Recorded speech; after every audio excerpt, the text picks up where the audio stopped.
ሰማዕትነትን የተቀበለ በ3 ዓመት ክርስቲያን ነሽ ተብላ ሊገሏት ሲሉ ጡቷን ይዞ እናቴ ሆይ አትፍሪ ያበረታታት ነበር። ይሄማ ገና በሕፃንነቱ ይሄን ያህል መናገር ከቻለ ሰየፉት፣ ተቀቀለ ውሃ ውስጥ ከተቱት። በዚህ ምክንያት በ3 ዓመቱ ሰማዕትነትን ተቀበለ። ሰማያት መላእክቶች ሁሉ ለአንተ ይገዙልሃል፣ ቃልህ ምሕረቱ ለዘላለም ነውና ሄድና ለሕፃኑ ቂርቆስ ተሳል። ምን ዕቃ ይገኛል ብለው ነው ድሮስ ሕፃን ለሕፃን መንገሬ ያረጁ ያፈጁ እነ ተክልዬ እያሉ ሕፃንነቱን ሳይጨርስ ሰማዕትነት ተቀበለ። አፉን ፈቶስ ወንጌል ሰብኮ ነው ወይ? ወንጌል ያልሰበከ ሰማዕት ነው ብለን ከእግዚአብሔር ቃል አንፃር ጋር ፈጽሞ ሊስተካከል ሊነጻጸር አይችልም። ዋጋው እጅግ ታላቅ ነው። ትውልድን ባንገድል፣ ትውልድን ለገሃነመ እሳት አሳልፈን ባንሰጥ፣ ገድል፣ ድርሳን፣ ሰማዕታት፣ ጻድቃን ብለን በስማቸው ዝክር ዘክሩ በዓል አክብሩ ብለን ታቦት የቀረጽነው ሁሉ ውሸት ነው። የሰማዕታትን ገድል እያነበበ ህዝቤ ገደል እንዳይገባ አርጌት ጎላችን ኢየሱስ ይሁን። መዳን በሌላ በማንም የለም። ይህም የእግዚአብሔር ስጦታ እንጂ ከእናንተ ቃል ብቻ ተናገር ባሪያህም ይሰማ። ሰላም የተወደዳችሁ የጽዮን ቲቪ ኢትዮጵያ ተመልካቾችና አድማጮቻችን በያላችሁበት የጌታ ሰላምና ጸጋ ይብዛላችሁ። ይህ በጽዮን ቲቪ ኢትዮጵያ እየተዘጋጀ የሚቀርብላችሁ የእውነት አምድ ፕሮግራማችን ነው። ዛሬ ደግሞ እንደገና በሌላ ቪዲዮ ከወንድሜ ከመርጌታ ምስጢሩ ጋር አብረናችሁ ቆይታ እናደርጋለን። ለዚህ ቻናል አዲስ ከሆናችሁ ቻናሉን ሰብስክራይብ፣ ላይክ፣ ሼር እያደረጋችሁ እንድትከታተሉ አገልግሎታችንንም ደግሞ ለሌሎች ተደራሽ እንድታደርጉልን በጌታ ፍቅር እንጠይቃለን። አብራችሁን ስላላችሁ እናመሰግናለን። እግዚአብሔር ይባርካችሁ። መልካም እንደምን አለህ መርጌታ? እግዚአብሔር ይመስገን። እንግዲህ ዛሬ ደግሞ አንድ ትንሽ ጥያቄ ያለኝና እሱን ጥያቄ ይዤ መጥቻለሁኝ። በሱ ጥያቄ ዙሪያ እንድናወራ ፈለኩኝ። እሱም ጥያቄ ምንድነው? ሰማዕታትና ማለት ቅዱሳን ሰማዕታት የሚባሉ አሉ አይደለ? የሚዘከርላቸው ቀን ተቆጥሮ የሚከበርላቸው ደግሞም ታቦት ተቀርጾ የሚሰገድላቸው ሰማዕታት የሚባሉ አሉና በዚህ ዙሪያ እንደው ሰማዕት ምንድነው ከመጽሐፍ ቅዱስ አንፃር? ዛሬ ደግሞ ሰማዕታት ተብሎ ታቦት የተቀረጸላቸው የሚሰገድላቸው የሚዘከርላቸው እነሱ እነማን ናቸው የሚለውን እሱ ላይ ትንሽ እንድንቆይ ፈልጋለሁና እስኪ መጀመሪያ ከትርጉሙ እንነሳ። በጣም ጥሩ ጥያቄ ነው። እንደ እግዚአብሔር ቃል የሆነ ሰማዕትነት ለምሳሌ በሐዋርያት ሥራ መጽሐፍ ምዕራፍ 12 ላይ የምናገኘው ያዕቆብ በዛ በሄሮድስ ዘመነ መንግስት በእስር ቤት ታስሮ በሰይፍ ስለት እንደተቀላ ይናገራል። በዚሁ ጊዜ ጴጥሮስም በዚያው ተይዞ ስለነበረ ቤተክርስቲያን ደግሞ አጥብቃ ትጸልይ ስለነበር እግዚአብሔር የጴጥሮስ ሚሽን ገና እንዳላለቀ ስለሚያውቅ በቤተክርስቲያን ጸሎት አማካኝነት ቤተክርስቲያን አጥብቃ ትጸልይ ስለነበረ ጴጥሮስም በተአምራት መልአኩን ልኮ ሲያወጣው ትመለከታለን። እንግዲህ እንደ እግዚአብሔር ቃል ስንመለከተው ሰማዕትነት ትናንትናም አለ ዛሬም አለ። ስለ ወንጌል መከራን መቀበል፣ ስለ ወንጌል መሰየም፣ ስለ ወንጌል ዋጋ መክፈል። እንግዲህ መጽሐፍ ሲናገር ስለ አንተ ቀኑን ሁሉ እንገደላለን እንደሚታረዱ በጎችም ተቆጠርን ነው የሚለው። ስለ ክርስቶስ ኢየሱስ ወንጌል መከራን መቀበል ነው ሰማዕትነት። ስለ ክርስቶስ ኢየሱስ ዋጋ መክፈል ነው። መገረፍም ካለ መገረፍ ነው፣ መሞትም ካለ መሞት ነው። እስከ ሞት ድረስ የታመንክ ሆይ የሕይወትንም አክሊል እሰጥሃለሁ ተብሎ ተጽፏል። አሁን ወደ ጊዮርጊስ ስትመጣ ሰማዕታት የሚሆኑት ለጊዮርጊስ ሰማዕት ሆኑ ይተባል። ሕፃኑ ቂርቆስን ማየት እንችላለን።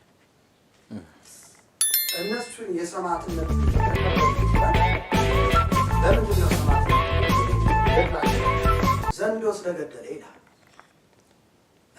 ብሩክታዊት የምትባል ወጣት ሴት ለዘንዶ ልትገበር በዛፍ ታስራ ነበር። ይሄ በጣም በታላቅ ጀብዱ በጦርነት የታወቀ ጊዮርጊስ የሚባል ሰው አጋጣሚ በዛ ጫካ ለጫካ ሲሄድ ሴቲቱ ለዘንዶ ልትገበር ታስራ በነበረበት ሰዓት ሴቲቱን አገኛት ብሩክታዊት። በዚህ ምክንያት ልክ ዘንዶ በሚመጣበት ሰዓት ጠብቆ ዘንዶን ገደለው ይላል። ከዛ ባለፈ ቅዱስ ጊዮርጊስ 70 ነገስታትን በጦርነት ስለገደለ ነው ሰማዕት ሆነ ብላ ቤተክርስቲያን የምታስተምረው።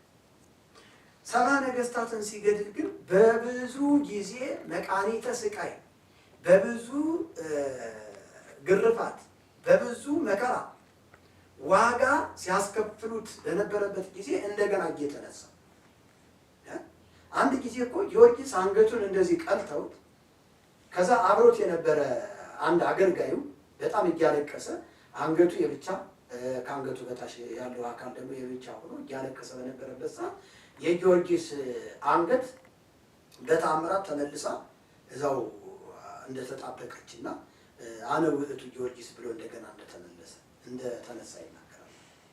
ያውን ይህ ምታታዊ አይነት አካሄድ ነው። ወንጌል ሲሰብክ ነው ወይ የተቆረጠ ብለህ ስጠይቀው ገድሎ አይደለም፣ ከነገስታት ጋር ጦርነት ገጥሞ ነው። ስለዚህ በዚህ ሁኔታ 70 ነገስታትን ድል ያደርጋቸው ነበር። በጦርነት እየተነሳ ሲገሉት ተመልሶ በመንኮራኩር ውስጥ አስገብተውት አሁንም ሞቶ እንደገና ይነሳል። የመጨረሻ ፈጭተውታል ጊዮርጊስን ማለት ነው። ዱቄት አድርገው ፈጭተውታል። ከዛ ለነፋስ ሰጥተውታል ጊዮርጊስን እንግዲህ በሀገራችን ጤፍ ምናምን ለነፋስ ሲበጠር ማሚዳን ምናምን ታውቃለህ እና በጥረው ነበር እና እንደዚህ ለነፋስ ሰጥቶት ይላል። ተራራ ላይ ይድራስ የሚባል ተራራ ላይ አውጥተው እንደዚህ ለነፋስ ነው የሰጡት። ከዛ በጌሳር ቅጠሉ ላይ በጽሁፍ አነ ውእቱ ጊዮርጊስ ይላል። እኔ ጊዮርጊስ ነኝ ይላል። ምሳናው ላይ እኔ ጊዮርጊስ ነኝ ይላል። ዋርካው ላይ እኔ ጊዮርጊስ ነኝ ይላል። ባህር ዛፉም ላይ እኔ ጊዮርጊስ ነኝ የሚል ጽሁፍ ይጻፋል። ምታተኛ የሆነ አካሄድ ትምህርት ነው። ምታተኛ የሆነ በሆነ ከዛ በኋላ ተመልሶ እንደገና ከ70 ነገስታቱ ጋር ደግሞ አሁንም ጦርነት እየገጠመ ነው። አሁንም ያዙት። የመጨረሻ ግን ያደረጉት ምን እንደሆነ ታውቃለህ? ጊዮርጊስን አሁንም ሁለተኛ ፈጩትና ከመኖ ጋር አድርገው በደንብ አድርገው አዘጋጅተው ለበሬ ያጎረሱት እና በሬው ላብላ ባለው መሰለኝ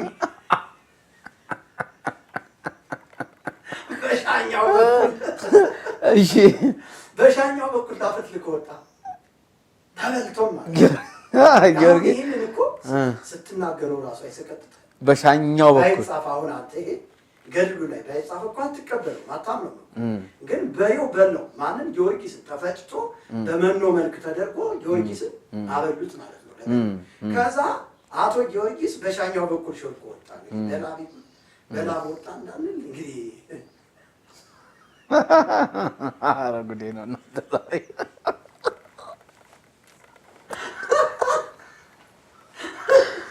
አሁን የሃይማኖት ትምህርት መሆን ይችላል እንዴ? አንድ የአጋዕዝተ ዓለም ሥላሴ ላይ የተገኙ እንግዶች ትዝ ይልሃል? ግጥም አድርገው በልተውት በሬውን። ከዛ ከተበላ በኋላ እንግዲህ አመስግነው ሳይጨርሱ አቶ በሬ ቀጥ ብሎ ቆሞ ስብሐት ለመንፈስ ቅዱስ፣ ለአብ ምስጋና ይገባል፣ ለወልድ ምስጋና ይገባል፣ ለመንፈስ ቅዱስ ምስጋና ይገባል ብሎ አመሰገነ። ምን አይነት ውሸት ነው! አሁን በሬው ከተበላ በኋላ በታምራት የተበላው በሬ የተበላው ተበልቶ የተወሰነ ጊዜ ቆይቷል እኮ። ከዛ ተነስቶ አመሰገነ ይላል። እዚህ ጋር ደግሞ ጊዮርጊስ የሚባል ሰው ሰማዕት ሆኖ ታርዶ እንትን ተብሎ ገመድው ወሐረድው ስጋውን ቆራርጠው ምን ብለው አድቀው ምናምን ለበሬ ሰጡት። ከዛ በበሬው ሻኛ በኩል አፈትልኮ ወጣ። እንዲሁ እውነት እኔ ራሱ ምዕመናኖች ይህንን እንዴት ነው የሚቀበሉት ይላል። በቃ ይሄ ከጥንቆላ አንቺ ቅዱስ ጊዮርጊስም ሊል ይችላል። ጾታ ቀይሮ ወደ ጉራጌ ሀገር ብትሄድ እኔ ድሉን ሰጥቶ የድሮ እዛ ኦርቶዶክስ በነበርኩ ሰዓት አውቃለሁ። ከጉራጌ ሰዎች ጋርም በጣም እግባባለሁ እና እንዲያቺ ክትፎዋን ለመብላት ጥሩ ክትፎ ይሰራሉ። ሄድ ነበር የመስቀል የድሮ ታሪክ ቀደም ላይ እና የጮሃቅ ይሉታል። የጮሃቅ ማለት ጊዮርጊስ ነው ይላሉ። እና ሻኛ ይበላል። ሻኛ ተወስዶ ምን ላይ እንደሚደረግ ታውቃለህ? እዛ ላይ ነው የሚቀመጠው። ከዚህ የተነሳ ማለት ጊዮርጊስ ነው ጊዮርጊስን አንበላውም ብለው ማለት ይሄንን ባይኔ ይቻላል። እንዲህ አይነት ትምህርት ያላት የጣዖት አምልኮን የምታስተምር ቤተክርስቲያን ነች። ቤተክርስቲያን እኔ አሁን ይሄ ጊዮርጊስ እኔ ለሰላም ንትለዋ ጊዮርጊስ ተወልደነዋ። ስለዚህ ጊዮርጊስ ገና ሲወለድ ሰላምን እንከተላት እንያዛት። ለምን? ለሰላም የተወለደ ጊዮርጊስ ነው ተብሎ ተዘምሮበታል። አሁን ጊዮርጊስ ከእስልምና ወገን ከዓለማዊ ከሆነ ወገን የተወለደ ሰው ነው። የተወለደለት እንዴት ነው ሰላም የመጣ? ጊዮርጊስ ይሄ ታውቀውት ነው። የሰላም አለቃችን ክርስቶስ ነው። እኛ የሰላም አለቃችን ክርስቶስ ዛሬ ባክ ግን ቤተክርስቲያን ግን ብላ የምታስተምረው ትምህርት ቆይ እኔ እንደው ጊዮርጊስ የሚባለው ሰው የእውነት ነበረ ካለስ እውነት በዚህ ህይወት አልፏል? መቼስ ሰው ሆኖ ተፈጥሮ በእንደዚህ እግዚአብሔር እኮ ቃቃ የሚጫወት አምላክ አይደለም። እንደዚህ አይነት ነገር እግዚአብሔር ስራ አጦ እንደዚህ አይነት ነገር የሚሰራ አምላክ አይደለም። በቃ እነ ጳውሎስ እንኳን እነዛ ታላላቅ እግዚአብሔር ሰዎች እኮ በቃ እንደሚታረድ በግ ሰዋለሁ በቃ ሩጫውን ጨርሻለሁ ብሎ ተሰውቶ ነው። ጴጥሮስም በቃ እኔ እንዲያውም እንደ ጌታ ይሁኝ መሰቀል አልፈልግ ዘቅዝቃችሁ ስቀሉ ተብሎ ብዙ ሐዋርያቶች አንዳንዶች በመንገድ ላይ እየተጎተቱ፣ አንዳንዶች በመጋዝ እየተሰነጠቁ፣ አንዳንዶች በዘይት እየተቀቀሉ ሞተዋል። እንደው ይሄ ጊዮርጊስ ከየት ዓለም መጥቶ ነው ሲታረድ ሲፈጭ ለነፋስ ሲሰጣ ሲያበጥሩት በመኖ መልክ እንደዚህ በጥብጠው ለከብት ሲያበሉት በሻኛ የሚወጣ እንደው እግዚአብሔር በእውነት እንደዚህ አይነት ስራ ይሰራ? መቼስ እግዚአብሔር አደረገው ነው አይደል? አሁን ያሉት አይደል? እንደው እግዚአብሔር የሚሰራው ስራ አጥቶ እንደዚህ አይነት ቃቃ ጨዋታ ይጫወታል። ይሄ እኮ የህፃን ጨዋታ ነው የሚመስል እንትኑ ራሱ ስታስበው እውነት ይሄ እውነት ከምን የመጣ ምን ያህል እውነት አለው ነው አሁን ጥያቄ። ከእውነት የራቀ ሲቀደም በሀገራችን ኢትዮጵያ ራሱ ለጊዮርጊስ የተሰጠው ክብር ልክ እንደ እግዚአብሔር ነው ክብር የተሰጠው። የእግዚአብሔር ያክል ነው ክብር የተሰጠው። ጊዮርጊስ ጠላትን መደምሰስ የሚችል ጊዮርጊስ ጠላትን ማጥፋት የሚችል ጦረኛ ነበረ እና ዛሬ ሞቶ በጦርነት ድል ማድረግ ይችላል ተብሎ እኮ በጣሊያን ጦርነት ጊዜ ነጭ ፈረስ ላይ የተቀመጠ ነጭ ልብስ የለበሰ እሱን አልቻልነውም ብለዋል። አሁን በእርግጠኝነት እንዲሁ አሁን ጣሊያን የምትባለው ሀገር ብትጠየቅ ይሄንን ታሪክ እኮ አታውቀው። እኛ የኢትዮጵያ ሰዎች አይደሉም ያሸነፉን። ያሸነፈ ከጦርነቱ ፊት ለፊት በነጭ ፈረስ በጣም በፍጥነት በአየር ላይ የሚሄድ ሰው ነው እሱን ያልቻልነው ብለው አሉ የሚባል ታሪክ አለ። አሁን እንግዲህ አድዋ ጊዜ አሁን መታሰቢያ እንትን ሲባል ሲከበር አይታል በሰው እንግዲህ አጼ ምኒልክ ናቸው እንግዲህ ጦርነቱን ይመሩት የነበረ በወቅቱ ንጉስም ስለነበሩ አጼ ምኒልክ የጊዮርጊስን ታቦት ይዘው የተዋጉ። እቴጌ ጣይቱና አጼ ምኒልክ የጊዮርጊስን ታቦት ነው ይዘው ማርያምን አንመለስም ድረስ አናደርግ። ምናልባትም እንግዲህ ያው ጥንቆሏ ምናምን እንግዲህ ይሞክራሉ። በአጼዎቹ እኮ ያው ይታወቃል በምታት የሆነ ነገር ሊያሳዩአቸው ይችላሉ ሊሆን ይችላል። ነገር ግን እኔ ጠንቋይ የሚያሸንፋል ብዬ እንዲያው እምነቱ የለኝም መቼም ቢሆን። ግን በዛን ወቅት የነበረው ነገር አትሞስፌሩ ጥሩም ስላልነበረ የመናፍስቱ ዓለም በጣም በነገስታት ላይ ሲሰራ የነበረበት ዘመን ስለሆነ አይሆንም ብዬም አላምንም። አሁን ግን ጊዜው የወንጌል ስለሆነ በአጼዎቹም በኩል በጊዮርጊስም በኩል በተክልዬም በኩል በእንትናም በኩል የሚመጣ የመናፍስት ተጋድሎ ወይም ደግሞ የመናፍስት እርዳታ በኢትዮጵያ ምድር ላይ ፈጽሞ አይሰራም። አሁን የሚሰራው ወንጌል ነው። አሁን የሚሰራው የክርስቶስ መንፈስ ነው። አሁን የሚሰራው እግዚአብሔር ብቻ ነው እና በዛን ዘመን ራሱ እኮ ጊዮርጊስ ነው ተዋግቶ ያሸነፈልን እንዴ አይተናል እኮ። አንድ ጊዜ እኮ የጥይት ሩምታ ድምፅ ሲሰማ እኮ ታቦቱን እንኳን ሊጥሉት ነበር ሲሮጡ አይቻለሁ። እውነት ጊዮርጊስ የሚያድናቸው ከሆነ ለምንድን ነው ይህን ያህል ፍርሃት የወደቀባቸው? ንጉሠ ነገሥት ሚኒሊክ ብለው መዘመር እስከሚደርሱ ድረስ ነው የሰማነው። ንጉሠ ነገሥት ሚኒሊክ የነገስታት ንጉስ ማለት እኮ ነው። የነገስታት ንጉስ ሚኒሊክ ተብሎ ሲዘመር አያምንም። ቤተክርስቲያን ነኝ ብላ ቤተክርስቲያኒቱ የነገስታት ንጉስ ኢየሱስ ነው መባል ሲኖርበት የነገስታት ንጉስ ሚኒሊክ ብላ ነው የዘመረችው። በሰሞኑ አሁን በጣም የተቀባበሉት ነው፣ ቲክቶክ ላይ አይቼዋለሁ። ስለዚህ ሰማዕትነት የሚገኘው በክርስቶስ ኢየሱስ አምኖ የሚመጣበትን መከራ በአኮቴት በትዕግስት መቀበል ሲቻል እንጂ በጦርነት ሰማዕትነት አይገኝም። 70 ነገስታትን ድል ስላደረገ ዘንዶ ስለገደለ ሰማዕት ሆነ ተብሎ የሚነገረው የጊዮርጊስ ትርክት ይህ መጽሐፍ ቅዱሳዊ ያልሆነ ከእግዚአብሔር ቃል አንጻር የማይታይ የአጋንንት ትምህርት ነው እንጂ ፈጽሞ ከሰማዕታት ጋር ሊመደብ አይችልም። ዘንዶማ በመግደል ሰማዕትነት ቢገኝ እኮ የአገሬ ሰው ስንቱን ዘንዶ ገሎታል። ስንት ዘንዶ የገደለ። ስለዚህ ሰማዕት እያልን ዘንዶ እንዲኖር የሚፈቀድ አይደለም። እውነት ነው። ምክንያቱም የሚጠላ እንስሳ ነው። እባብ ዘንዶ ይረገጣል፣ ይገደላል። ባገኘን ቁጥም ገድል ግን በዚህ ሰማዕትነት አይገኝም ነው። እንግዲህ አንዱ ጊዮርጊስ ነው ሰማዕት የሚባለው። አሁን እሱ ታቦት ተቀርጾለታል፣ በዓል አለው፣ ይዘከርለታል።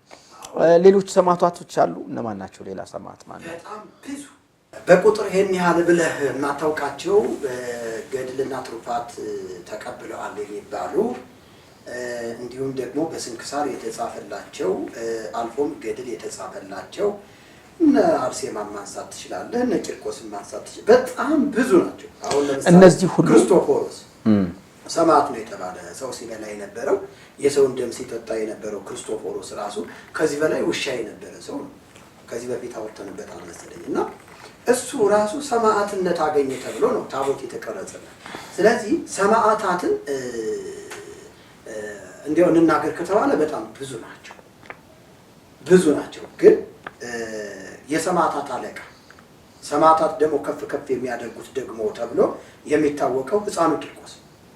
እሺ ሕፃኑ ቂርቆስ የሚባለው እንግዲህ በ3 ዓመቱ ሰማዕትነትን እንደተቀበለ ገድሉም እንዲሁም ደግሞ የዜማ መጽሐፍቶችም ይናገራሉ። ለምሳሌ አሃዊከ ሰማዕታት ያልኤሉከ በክብር ማህበረ መላእክት የምሁከ በፍቅር ወልደ ኢየሉጣ ቅድስት እስመ ለዓለም ምሕረቱ ይላል። ይሄ እንግዲህ ወደ ትርጓሜ ሲመጣ ወንድሞችህ ሰማዕታት በክብር ከፍ ከፍ ያደርጉሃል፣ የመላእክት ኅብረትን በፍቅር ሰላምታ ያቀርቡልሃል። የቅድስት ኢየሉጣ ልጅ ቂርቆስ ሆይ ላንተ ሰላምታ ያቀርቡልሃል፣ ቃልህ ምህረቱ ለዘላለም ነውና ተብሎ ምህረቱ ለዘላለም ቃልህ ምህረቱ ለዘላለም ነውና ተብሎ ይዘመርለታል። ዚቅ በሚባለው መጽሐፍ የሕፃኑ ቂርቆስ ማለት ነው። የሕፃኑ ቂርቆስ በመቼ ነው ሰማዕትነትን የተቀበለ? በ3 ዓመት። ምን አድርጎ? በ3 ዓመቱ ምን ሰርቶ? ሰማዕትነት እኮ ኢየሉጣ የምትባል እናቱ ነበረች። እናቱን እንግዲህ ክርስቲያን ነሽ ተብላ ይላሉ። ክርስቲያን ነሽ ተብላ ሊገሏት የፈላ ውሃ ውስጥ ሊከቷት ሲሉ ከዛ በኋላ ጡቷን ይዞ ይትፍርሂ ጥብእኬ ይትፍርሂ እናቴ ሆይ አትፍሪ አትፍሪ ምናምን እያለ ያበረታታት ነበረ። ከዛ በኋላ አይ ይሄማ ገና በሕፃንነቱ ይሄን ያህል መናገር ከቻለና እንትን ማለት ተቻለ እሱን እንቁረጠው ብለው ሰየፉት። በተቀቀለ ውሃ ውስጥም ከተቱት። እሷንም እንደዚህ ከተቷት። የነጎድጓድ ያክል ድምፅ በሚሰማበት በፈላ ውሃ ውስጥ ከተቷቸው ይላል። አሁን በዚህ ምክንያት በ3 ዓመቱ ሰማዕትነትን ተቀበለ ነው የሚለው የቂርቆስ ገድል። በዚህ ምክንያት ዜማ ተሰርቶለት ቃለ ምህረቱ ለዘላለም ነውና የቅድስት ኢየሉጣ ልጅ ቂርቆስ ሆይ የሰማያት መላእክቶች ሁሉ ለአንተ ይገዙልሃል፣ ሰላምታም ያቀርቡልሃል። ማህበረ ነቢያት የነቢያት ማህበርም ሁሉ ለአንተ ምስጋና ያቀርቡልሃል ተብሎ እየተዘመረለት ቂርቆስ ነው። አሁን ቂርቆስ በ3 ዓመቱ የእናቱን ጡት መጥባት እንኳን የሚለይበት ሰዓት አይደለም። አንድ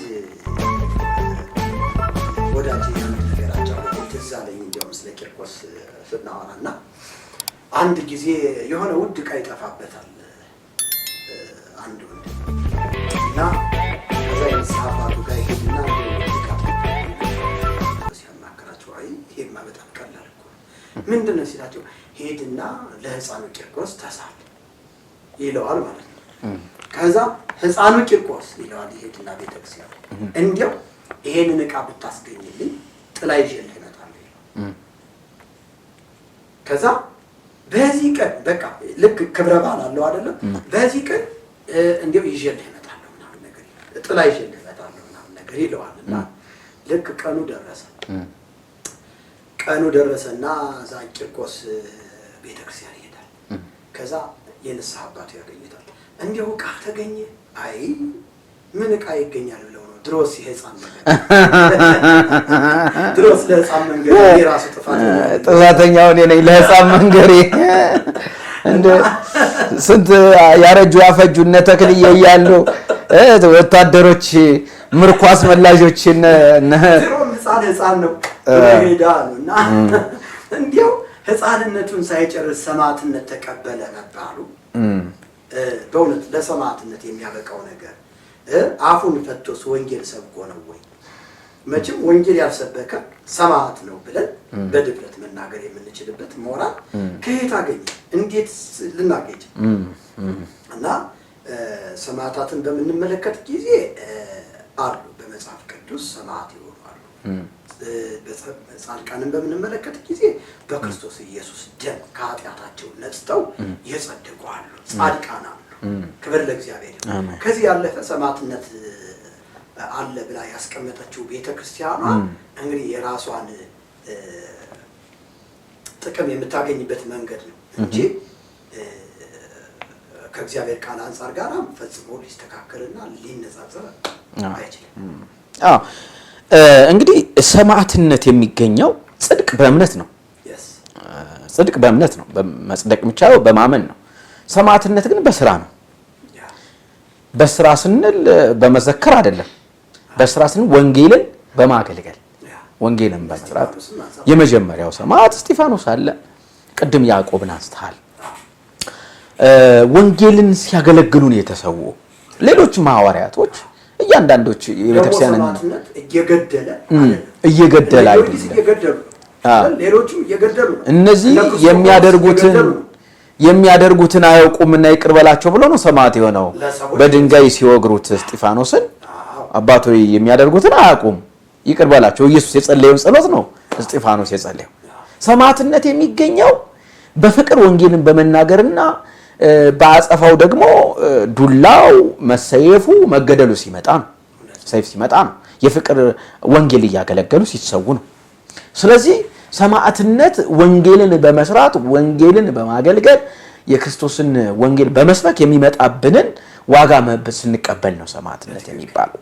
እነሆ እንደ በጎች በተኩላዎች መካከል እልካችኋል። እሱ ነው ሰማዕትነት እንድትቀበል የሚያደርግ ነው። ስለ ክርስቶስ እንግዲህ እንደው ማለት ቢሆን እንኳ አይደለም አልሆነም። እነዚህ ሰዎች ሰማዕታት ሊሆኑም አይችሉም። እንደው እነ እስጢፋኖስ መች ተዘከረላቸው? ታቦት እንዲቀረጽላቸው መች መጽሐፍ ቅዱስ ነገረን? ለነ ያዕቆብ ታቦት እንዲቀረጽላቸው መች መጽሐፍ ቅዱስ ነገረን? እንድንዘክርላቸው መች መጽሐፍ ቅዱስ ነገረን? ራሳቸው የራሳቸውን ዳዊት በገዛ ፈቃዱ በገዛ ዘመኑ የእግዚአብሔርን ፈቃድ ካገለገለ በኋላ አንቀላፋ አይደለም የሚለው። እነዚህ ሰዎችም በገዛ ዘመናቸው አገልግለው አንቀላፉ። በቃ ዕብራውያን መጽሐፍ ምዕራፍ 11ም ስለ እምነት አባቶች የሚተርክልን እሱን ነው። በቃ በእምነት ድል እየነሱ እያገለገሉ ወንጌልን ሰብከው አለፉ ሁሉ። በቃ አለቀ። እነሱ ጽድቅን ተቀብለዋል። በሰማይ ታላቅ ዋጋን አግኝተዋል። የሐዋርያው ዮሐንስ በፊጥሞ ደሴት በስተርጅና በዘይት ቀቅለው አቃጥለውት እንደገና ወስደው ደግሞ በበረዶ የተሸፈነ ደሴት ላይ ያስቀምጠውት በቅዝቃዜ አይደል? ይሄ ሰማዕት እንድንሰግድለት መች ተነገረን?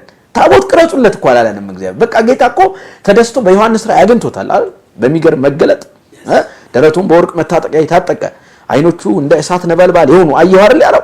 በመንፈሱኛ አየሁት ነው የሚለው ኢየሱስ። ያኔ እናንተ በቃ ለዮሐንስ ደስ አሰኝቶኛል ታቦት ቅረጹለት እኮ አላለንም። ዝክር ዘክሩለት እኮ አላለንም። በቃ ዮሐንስ የራሱን አገልግሎት አገለገለ። ዋጋው እጅግ ታላቅ ነው። በሰማይ እግዚአብሔር ትልቅ የሆነን ዋጋ ይሰጠዋል። አለቀ እንጂ ሰማዕት ነው። አንደኛ እነዚህ ሰዎች ወንጌልን ሰብከው አይደለም። ድል ከነገስታት ጋር 70 ነገስታትን ድል አደረገ። ዘንዶውን ወጋው፣ ገደለው። እንተና ደግሞ እንደዚህ አደረገች። ማናት አርሴማ ለንጉስ ሊያገባት ነበር፣ እምቢ አለች፣ ሰማዕት ሆነ። እንደዚህ ብሎ ሕፃኑ ቂርቆስ የእናቱን ጡት ይዞ አትፍሪ አይገልሽም ስላለ ሰማዕት ሆነ። እንደዚህ አይነት ጭቃቃ ጨዋታ አለ እንዴ? የለም። እግዚአብሔር የተባለበትም ስፍራ በነገራችን ላይ ዚቅ ገጽ 140 ላይ የቂርቆስ ዚቅ የሚባለው የዜማ መጽሐፍ ጽናጽል መቋሚያ ይዘን ዜማ የምንሰራበት እንደዚህ የሚላል ሰአሉ ወትረ ኢታንትጉ ዘርፈ ግናይ ወፀው ስዎ ወነግሩ ስእለተክሙ ለቂርቆስ እግዚእክሙ እስመ ውእቱ ይሰማዕክሙ ይላል። ይሄ ወደ ትርጓሜ ሲመጣ ፈጽማችሁ ሳታቋርጡ በቂርቆስ ፊት ጸልዩ፣ ተገዙ፣ ስሙንም ጥሩ፣ ልመናችሁንም ለቂርቆስ ጌታችሁ ንገሩት ይላል። ጌታችሁ ለቂርቆስ እግዚእክሙ ማለት እግዚ ማለት አዳኝ፣ ጌታ፣ ገዢ ተብሎ ይተረጎማል።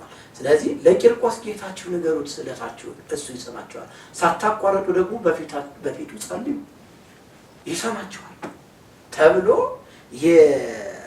የእግዚአብሔርን ስፍራ ወይም የክርስቶስን ስፍራ ተክቶ እየተዘመረለት ያለ ነው። እንግዲህ ቀደም እንደነገርኩ ነው። ይሄ ስለቱን የህፃን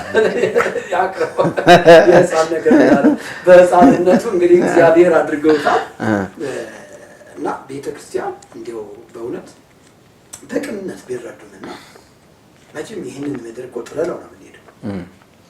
ጥለነው ለምንሄደው ዓለም ትውልድን ባንገድል፣ ትውልድን ለገሃነመ እሳት አሳልፈን ባንሰጥ መልካም ነው። እንዲህ ይበቃቸዋል። እንዲያው እስካሁን የበሉበት ይበቃቸዋል። እውነት የኢትዮጵያ ሕዝብ እኮ የዋህ እኮ ነው። እንዲያው ተሳስተናል፣ በድለናል። እስካሁን ድረስ ስናደርገው የነበረ ነገር ሁሉ ውሸት ነው። በቃ ይሄ ገድል፣ ድርሳን፣ ሰማዕታት፣ ጻድቃን ብለን በስማቸው ዝክር ዘክሩ፣ በዓል አክብሩ ብለን ታቦት የቀረጽነው ሁሉ ውሸት ነው ቢሉ እኮ የኢትዮጵያ ሕዝብ እኮ የዋህ። በነገራችን ላይ አሁን አዲስ ትውልድ ተነስቷል።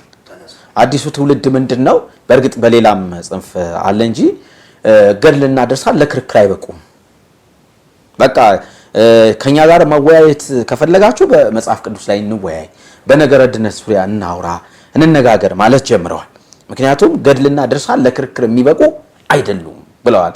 እንግዲህ ደግሞ በሌላ በኩል ደግሞ አንድ ታዋቂው መምህር ገድልና ድርሳንን ካልተቀበላችሁማ ኦርቶዶክስ አይደላችሁም ብሎ ተናግሯል። እንግዲህ የሰማዕታትን ገድል እያነበበ ህዝቤ ገድል እንዳይገባ እነዚህ ወጣቶች ተነስተዋል ማለት ነው። እና እግዚአብሔር ቢፈቅድ እንደው ጌታ ኢየሱስ ትንሽ ቢቆይ ባይመጣ በኦርቶዶክስ ቤተክርስቲያን ትልቅ ለውጥ እንደሚመጣ ተስፋ እናደርጋለን። ትውልድ እየተነሳ ስለሆነ አሁንም ለውጥ ተጀምሯል። ለውጥ ይመጣል፣ ግን ስር ነቀል የሆነ ለውጥ። ስር ነቀል ይሄ ማለት ገድልና ድርሳንን በአደባባይ የሚያቃጥል ትውልድ መነሳት አለ። ገድልና ድርሳንን ታቦታትን ጨምሮ በአደባባይ የሚያውቁ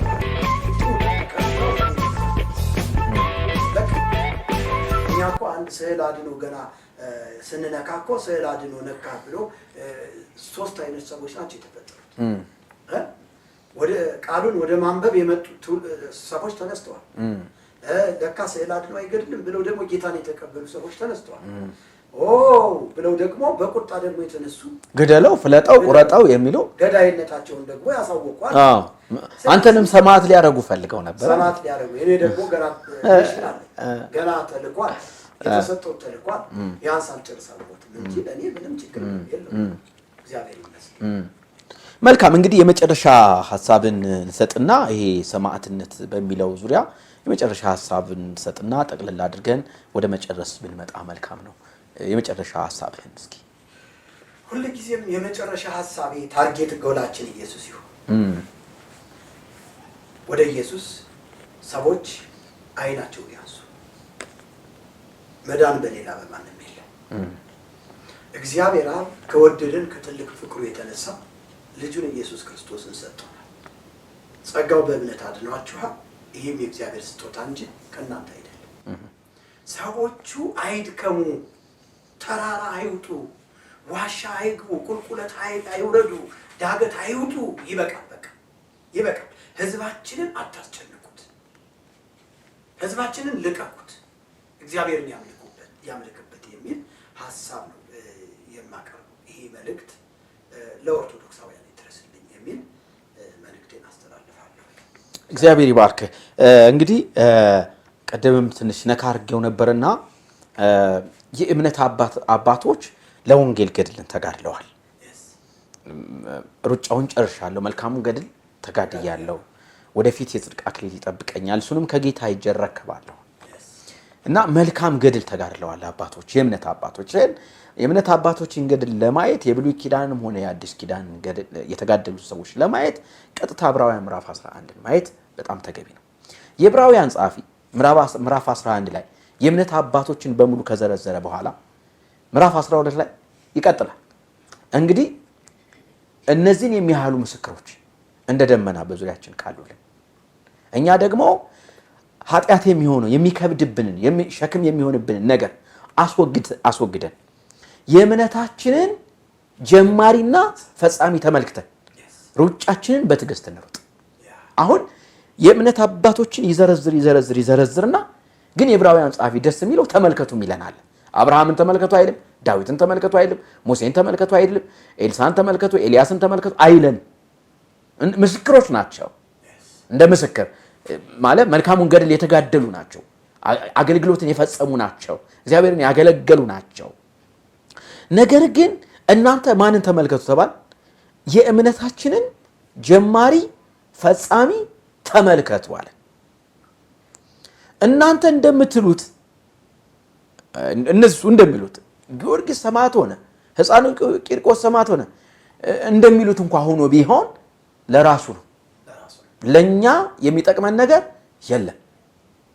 እኛ ተመልከቱ የተባል ሕፃኑ ቂርቆስን አይደለም፣ ጥራልኝ ጊዮርጊስንም አይደለም፣ አርሴማንም አይደለም፣ ክርስቶፎርንም አይደለም፣ እነዚህን የመሳሰሉትን አይደለም ተመልከቱ የተባለው የእምነታችሁን ጀማሪና ፈጻሚ ተመልከቱ ተባለ።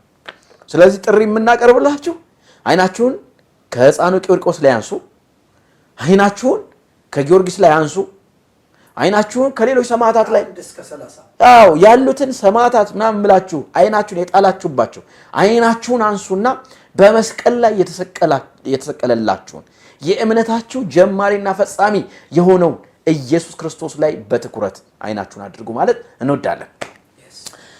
መልካም እንግዲህ ለዛሬ እዚህ ላይ ይበቃናል። እንግዲህ በሌላ ቪዲዮ ደግሞ እንከሰታለን ማለት ነው። የተወደዳችሁ የጽዮን ቲቪ ኢትዮጵያ ተመልካቾችና አድማጮቻችን ከኛ ጋር ስለነበረው አብሮነታችሁ በጣም እናመሰግናለን። በሌላ ቪዲዮ እስከምንገናኝ ድረስ ሰላም ሁኑ። እንወዳችኋለን። ተባረኩ።